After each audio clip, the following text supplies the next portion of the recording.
నా హృదయ కోవిలపై దీపాల తోరణమై చేసావు పండుగ వెలిగావు నిండుగా చేసావు పండుగ వెలిగావు నిండుగా చేసావు పండుగ వెలిగావు నిండుగా నా దీపము యేసు నీవు వెలిగించిన దీపము నీవు వెలిగించిన దీపము నీవు వెలిగించిన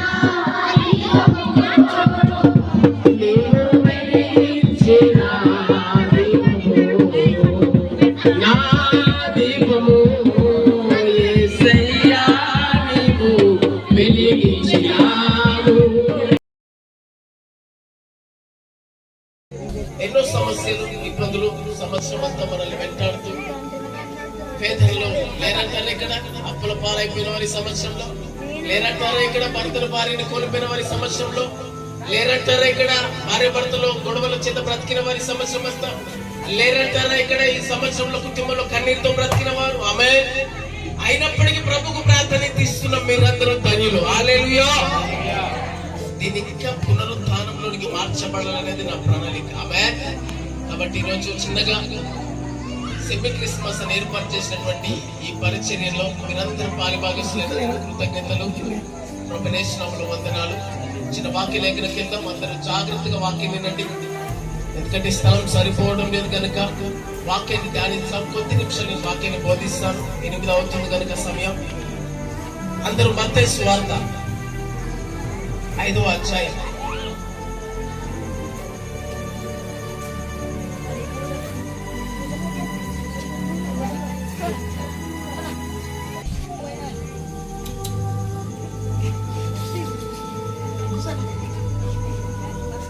వచనం.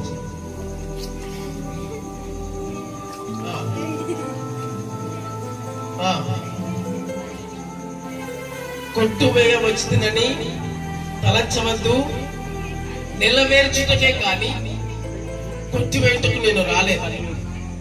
ఆకాశమును భూమి గతించిపోయినను కానీ ధర్మశాస్త్రము నెరవేరు వరకు దాని నుండి ఓ పుల్లైనను ఒక సున్నైనను తప్పిపోదని నిశ్చయముగా మీతో చెప్పుచున్నాను. హల్లెలూయా. యేసుక్రీస్తు మాట్లాడుతున్నటువంటి మాట ఏంటంటే, నేను ధర్మశాస్త్రాన్ని కొట్టివేయడానికి లోకానికి రాలేదు కానీ ధర్మశాస్త్రాన్ని నెరవేర్చడానికి వచ్చిన వాడు. ఆమేన్.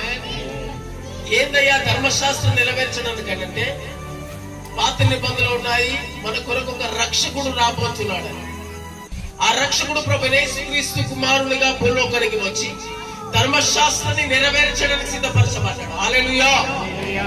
ఆ కాలంలో ప్రవక్తల ద్వారా వాడబడ్డారు. ఆ కాలంలో అనేక గొప్ప గొప్ప ప్రవక్తలను దేవుడు ఏర్పరచుకున్నాడు.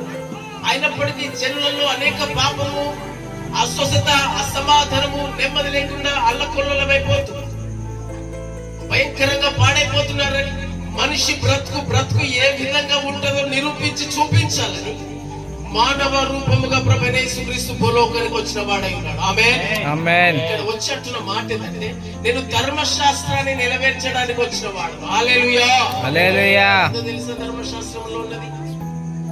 నశించిపోతున్న వారిని రక్షించడానికి వచ్చిన వాడు నేనే. బాధల్లో, వేదనలో, దుఃఖంలో, ఆయా సమస్యల్లో క్రిక్కిరించిపోయి ఏడుస్తూ, ఏ ఆధారాలు లేక, ఏ సపోర్ట్ లేక, ఎవరి ద్వారా మేలు జరుగుతుందని తెలవక బాధలో వాళ్ళు అనుభవిస్తూ మరణానికి గురైతున్న వారిని తప్పించడానికి వచ్చిన వాడు నేనే అని ఆ టైంలో చెబుతున్నాడు యేసు. ఆమేన్. నేను ధర్మశాస్త్రాన్ని నెరవేరుస్తా. ఏందయ్యా అంటే, నశించిపోతున్న వారి బీదలకు, అనారోగ్యులకు సత్య సువార్తను అందించడానికి, సువార్తను అంగీకరించి వారు ఆత్మీయతలో బలపరచబడి ఇంకా సాధనము చేయడానికి నేను వచ్చిన వాడు. ఆమేన్. నేను మాట మిమ్మల్ని అడుగుతా, నీ కొరకు ఎవరైనా వచ్చిన వారు ఉన్నారా? నీ కొరకు ప్రాణం పెట్టిన వారు ఉన్నారా? నీ కొరకు తిరిగి లేచిన వారు భూమి మీద ఎవరైనా ఉన్నారా? నేను ప్రేమించే వారు ఎవరైనా ఉన్నారా? ఎవరు లేరు. ఇక్కడ నిత్యంగా అంటున్నాడు, నేను మిమ్మల్ని ప్రేమించేవాడునై ఉన్నాను. ధర్మశాస్త్ర ఆజ్ఞలను అనుసరించి జాగ్రత్తగా నడుచుకొని అంటాడు, నేను పరిశుద్ధుడు కనుక మీరు పరిశుద్ధులై ఏం చేయాలా? ఎవరు తెలిసి ఏం చేయాలా? కదా పరిశుద్ధత. సహోదరి సహోదరుల, దేవుని రాకడ సిద్ధంగా ఉన్నది, జాగ్రత్త.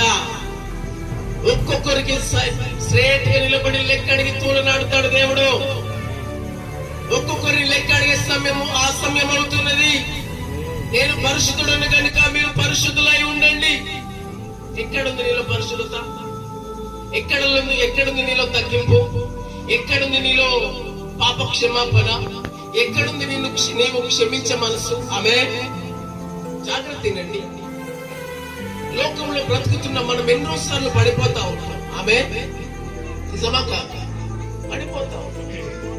ఎన్నోసార్లు తప్పుగా ఆలోచన చేస్తూ తప్పు నడకలో నడుస్తూ ఎన్నోసార్లు మనం పడిపోతా ఉంటాం. కానీ జీవము గల దేవుడు అంటున్నాడు, పడిపోయినను మళ్ళీ లేపి కడతాడట. నేను చప్పలు కొట్టు గట్టిగా హల్లెలూయా. నీ పునాదులు తులాతులికలైన లేపి స్థిరపరచు దేవుడు నజరేయుడైన యేసు. ఆమేన్. నీ ఆత్మ జీవితం మొత్తానికి నేలమట్టయిపోయింది. నీ ప్రార్థన జీవితం సర్వం కోల్పోయింది. నీ అభిషేకాన్ని పోగొట్టుకున్నా మళ్ళీ రూపాంతరపరచవాడేసే ప్రేమ. గట్టు చప్పలు హల్లెలూయా. ఇంకొక మాట తీసుకుని చక్కని మాట తీసుకున్నాం. లూకాసు వార్త, మత్తయి సువార్త 14:20. ఇందులోనే మత్తయి 14:20.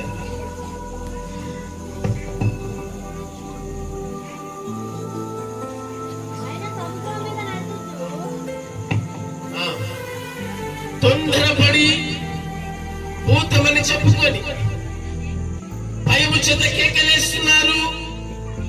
వెంటనే యేసంటున్న మాట, ధైర్యము తెచ్చుకో సహోదరి సహోదరుడా, నేనే, భయపడకూడని మాతో చెప్ప